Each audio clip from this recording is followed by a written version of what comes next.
I think everyone does and always will remember their first love. Maybe you're still with them, but if you aren't, it's something that is always going to be cherished, both for the feeling that it gave you and the new experiences and how love is a constant in life. So every time you love, you're going to be reminded of this first love. Welcome, friends, to a new video. Today I'm talking about not being able to move on from the first time you loved someone. Before I begin, I wanted to say thank you guys from the bottom of my heart for all the comments. I can't say how much I appreciate hearing from you guys, and my videos do make an impact. And I also wanted to thank you. On my last video, I had a lot of great comments. I was doubting myself, and I decided to make a video, and you guys were there for me. So I can't thank you enough. You are the most amazing community I could have ever asked for. Thank you. Now, without further ado, let's get into the topic today. So not being able to move on. It's a tough one. Before I give some advice, I'll tell you guys my story. I like to have a formula here where I set up the idea by telling you guys a story, usually a personal one. That way you kind of get where I'm coming from. Then I give some pointers and then some advice. Now, this would have been, oh god, like 6 years ago. I don't know. So we broke up 2021. So, fuck. Yeah, it would have been 6 years ago. Guys, am I old? I feel old. So 6 years ago, we got together. And I was a new teenager at this point. I was in my early teens.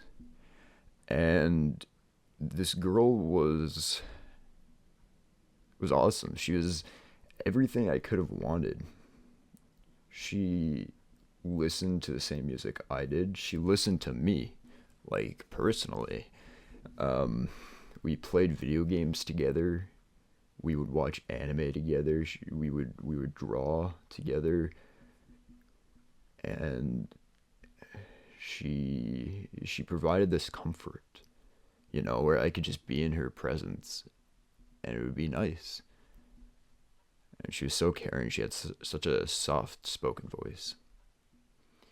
And I truly did love her, even though I was young. I think I did love her. Now, we did end up dating for about a year and a half. And fortunately, she decided to end it. I don't resent her for this. She was under a lot of pressure. She had a lot of family issues. And she just couldn't keep a relationship up.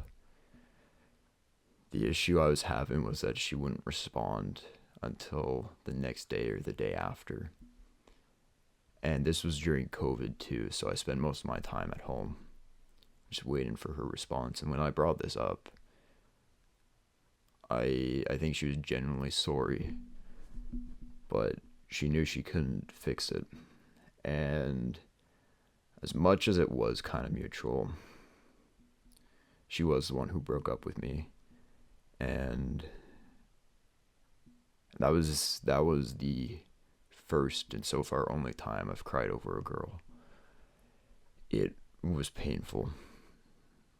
I didn't know what to do with myself. I was young, and I had to learn to live without this comfort that I've grown used to. So fast forward a few years. It is, oh sorry, not years, a few months.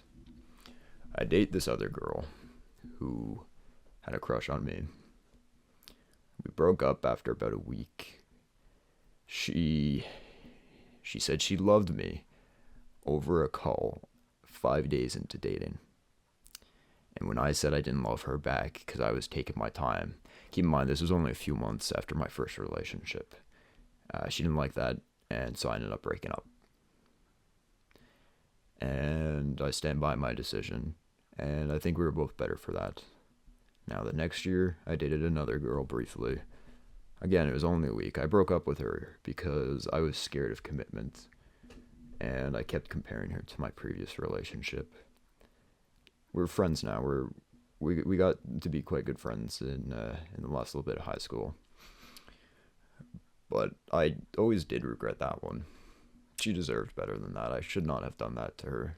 But I learned, and I kind of moved past it. Now, so this would be probably about 4 years after that relationship. We're here. We're in 2026, and I'm dating a new girl. I've been dating for about a month, and if you've seen my other videos, you kind of get an idea. And right now we're in a bit of a rough patch, but that's not what this video is about. This video is about how when she says she loves me, it doesn't feel the same. It doesn't give me the same feeling I got in that first relationship. I don't feel the same happiness and the same comfort and the same longing to be with her. I don't know if I ever can get that again too. I don't know if I miss my first girlfriend or if I miss the way I felt because it was new and exciting. And I don't know if I ever will get that again. It's not fair to put that on my current girlfriend. Because why does she have to deal with that? She shouldn't have to deal with my past relationships. That's my issue, you know? And also, she's never going to fill that void. I don't think that's fair either to try to get her to. Because it's not her.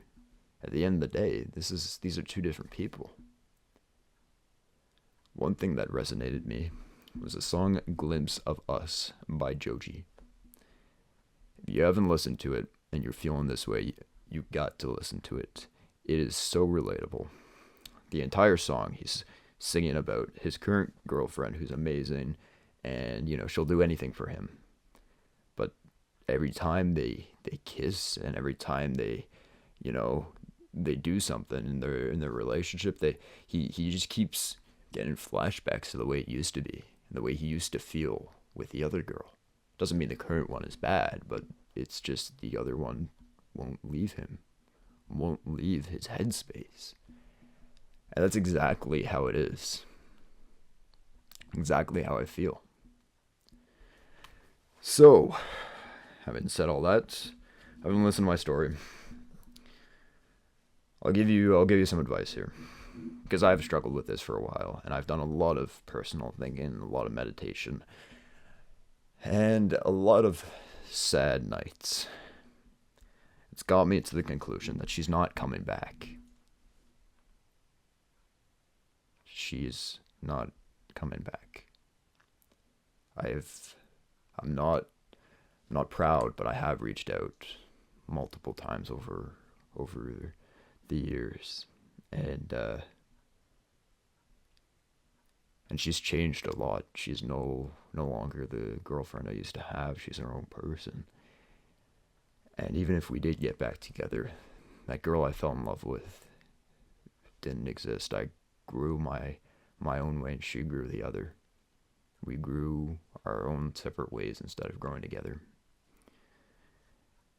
And I had to get to that conclusion. I will never feel the same again. I will never experience that again. And I shouldn't be looking for a way to fill that or experience something similar. I needed to accept that it's gone and move on. Sometimes the best thing is to focus on the present and stop living in the past. And I know it is so hard to do. Trust me when I say this. This has taken me years to get over. Like I said at the beginning, that was 6 years ago that we got together, 5 years ago when we broke up. I know how long wounds can take to heal. But in the end, that's the only way you can love again. And I know it's going to be hard, and you're going to have times of self-doubt. But believe in yourself that you have the strength to do this. Because I believe in you. I know you can do it. Just believe that you can. You believe. Okay? Now, I'm going to close this off by just saying that you don't have to force yourself to feel a certain way. Don't take this as me telling you you need to move on. I'm just saying that if you feel like this, I don't want you to feel sad anymore. And this is how I got over it. I never tell you what to do. You are your own person. But if this has helped you out, I'm glad. If you guys want to say anything, if you want to talk a little bit, if you have anything you want to vent, I'm always around. I may not respond for a day or two. I can be busy. But if you have anything you want to tell me, the comment section is always open. I'm always here for you guys. You know that. And I appreciate all the support, everything you do for me. So take care of yourselves. I'll be uploading another video soon. And I'll see you later, alright? Stay safe, friends. Bye-bye.